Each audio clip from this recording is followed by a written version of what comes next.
व्यासपीठावर मी मान्यवर आणि रसिक हो, इतक्या मोठ्या कलाकाराच्या स्वयंभू आणि असामान्य कलाकाराच्या नावाचा पुरस्कार मला मिळतोय हा खरोखरच भाग्ययोग आहे असं मला म्हणायला पाहिजे.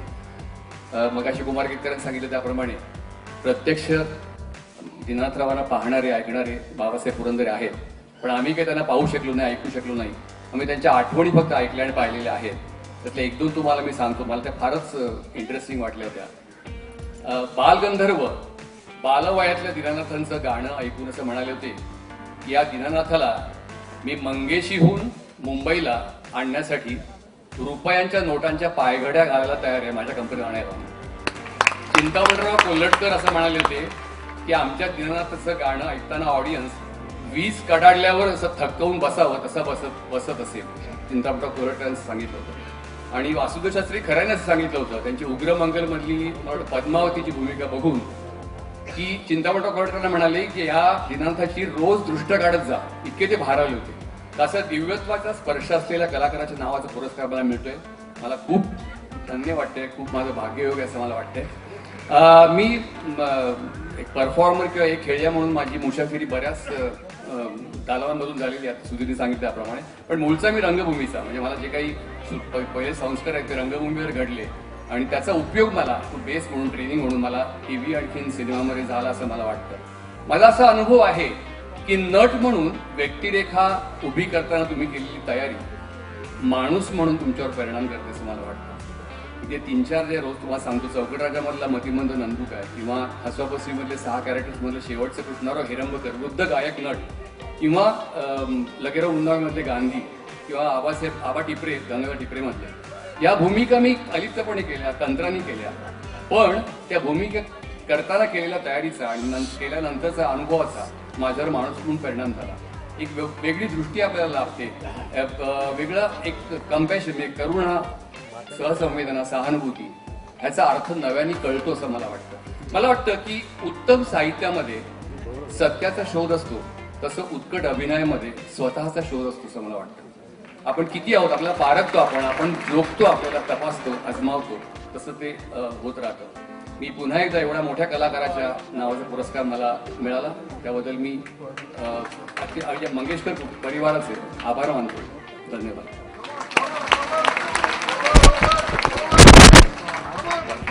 मी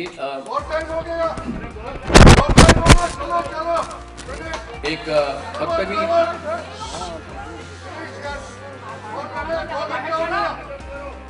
मी चार ओळी लगेरो मुंबईमधल्या गांधीच्या आग्र्यावरून गांधीच्या ओळी म्हणून दाखवतो.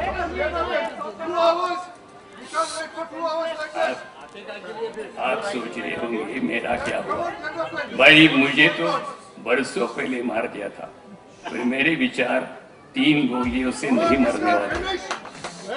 जमाने बदलते रहेंगे पर मेरे विचार किसी न किसी भेजे में केमिकल लोचा करते रहेंगे. अब आपकी मर्जी है, जाओ तो मुझे तस्वीर बना के दीवार पे लटका दो या मेरे विचारों पे विचार करो. चलता हूँ.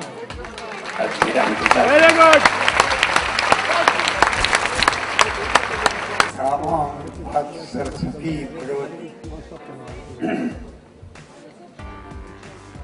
खरोखर या सर्व सरस्वती पुत्रांचा सत्कार करण्यामुळे आज माझ्या हाताला महाभारतातल्या मोंसापेक्षाही जास्त सोने पण लावलेले आहे.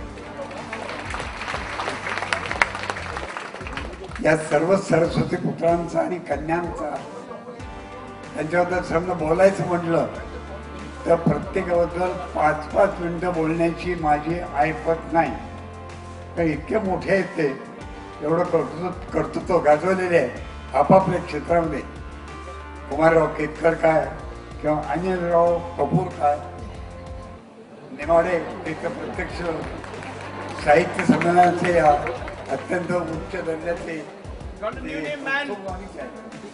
या सगळ्यांच्या बद्दल मला त्यांचा सत्कार करताना एकच जाणीव होत होती की मी लता दिदींच्या हातांना सत्कार मी करतोय. खरोखर मला मनापासून आनंद होता, धन्यताही वाटते. एक गोष्ट मला अगदा आपल्या पुढे थोडीशी नमूद करायची वाटते की मास्टर दीनानाथांना स्त्री भूमिका करताना रंगमंचावरती मी थिएटरमध्ये प्रेक्षका नात्यानं मी पाहिलेलं आहे. भावबंधन नाटकातली त्यांची लतिकेची भूमिका मी कधीही विसरणार नाही. त्यांनी म्हटलेली गाणी ती आजही कानामध्ये गुणगुणत आहेत. एवढ्या मोठ्या कलाकारांचं घराणं महाराष्ट्राला लाभलं किंवा भारताला लाभलं हे आपल्या सर्वांचं खरोखर भाग्य आहे.